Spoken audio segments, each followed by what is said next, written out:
చెప్పగలుగుతాం. రెండోది ఏంటంటే ఈరోజు జూమ్లో మేము కూడా మాట్లాడతాము. మేము ఒక స్టేజ్ మీద మాట్లాడాలని మాకు ఒక డ్రీమ్ ఉంది. అందరితో పాటు మేము కూడా ఎదగాలని చాలా పట్టుదలతోని మేము ఇక్కడ ఎప్పుడు ఎనీ టైం నైట్ లైవ్ కూడా ప్రతిరోజు టైం చూసుకుంటూనే ఉంటాం. మీటింగ్ ఉందా, మీటింగ్ ఒకరికొకరు ఫోన్ చేసుకుంటాం. మీటింగ్ మాత్రం ఉన్నది అని మా సారు మేడం చెప్పినప్పుడు అలా మీటింగ్ కొట్టలేసినప్పుడు అందరినీ అటెండ్ కమ్మని ఫోన్ చేసి చెప్పుకుంటాము. ఒక బస్సులు ఉన్నా జూమ్ అటెండ్ కండి, జూమ్ అటెండ్ ఏదైంది ఏంది మీ మీటింగ్ అని అడిగితే కూడా చెప్తాం. మేము అట్లా మాకు మీటింగ్ అంటే అంత శ్రద్ధతో వింటాం. Thank you sir. Thank you. మీరు చెప్పండి. సుజాత మేడం ఉన్నారు మనతో పాటు కూడా. సుజాత మేడం కూడా ఒక స్కూల్కి చైర్మన్. తను కూడా ఎట్లా వింటా చూడండి. పొద్దున స్కూల్ పనులు ఉంటాయి. నేను కిచెన్ హాల్లో మధ్యలో సెల్ఫ్లో పెట్టి టీవీ కూడా ఆన్ చేయని పిల్లలకి సౌండ్ మొత్తం పెట్టి వంట చేస్తా, పిల్లలకి స్కూల్కి రెడీ చేస్తా, మీటింగ్ ఇనుకుంటానే పని మొత్తం చేసుకుంటా.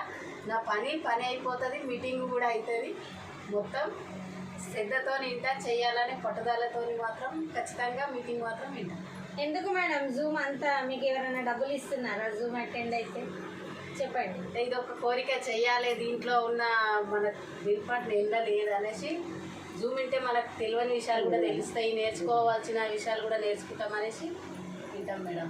జూమ్ మేడం అంటే అది వింటే మాకే మేము ఇంకా ఎంత నేర్చుకున్నా ఇంకా తక్కువనే. ఎంత నేర్చుకుంటే అంత ఉంది. ఎందుకంటే ఇది 3 తరాల ఇన్కమ్ ఉంది.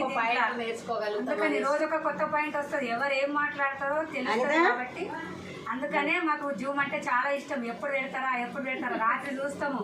ఎవరు పెట్టకపోయినా మళ్ళీ మేడంకి ఫోన్ చేస్తాం, ఉందా అని. సార్కి కానీ మేడంకి కానీ ఫోన్ చేస్తే వాళ్ళు దానికి అన్నిటి కారణం మా అనిత మేడం. మాకు ఏదానికి ఎనీ టైం ఎప్పుడు ఫోన్ చేసినా ఎంత ఇబ్బందులు ఉన్నా కానీ మా ఫోన్ ఎప్పుడు కూడా ఆఫ్ చేయదామే. మాకు ఏ ప్రాబ్లం ఉన్నా ఎనీ టైము ఎప్పుడు ఫోన్ చేసినా మాకు సమాధానం చెప్తారు, ప్రొడక్ట్ గురించి చెప్తారు. ఎందుకంటే మేము ఎప్పుడైతే ఈ ఎన్నింగ్ టీంలో జాయిన్ అయినామో మా ఈగో పక్కన పెట్టినాం, మా కోపతాపాలు పక్కన పెట్టినాం. మేము చాలా మా మైండ్ అనేది ఇట్లా కడిగేసినట్టు అయింది. ఎవరితో ఎట్లా మాట్లాడాలా, ఏం చేయాలా అని మేము ఒక మంచి ఎన్నింగ్ టీంలో జాయిన్ అయినామన్న చాలా సంతోషం. మళ్ళీ ఇంట్లో ఉన్న బెనిఫిట్ ఎండ్లో లేదు. మరి ఇది 3 తరాల business.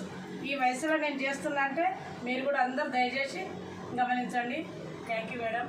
Thank you so much. Anitha madam ఒక్క నిమిషం రండి.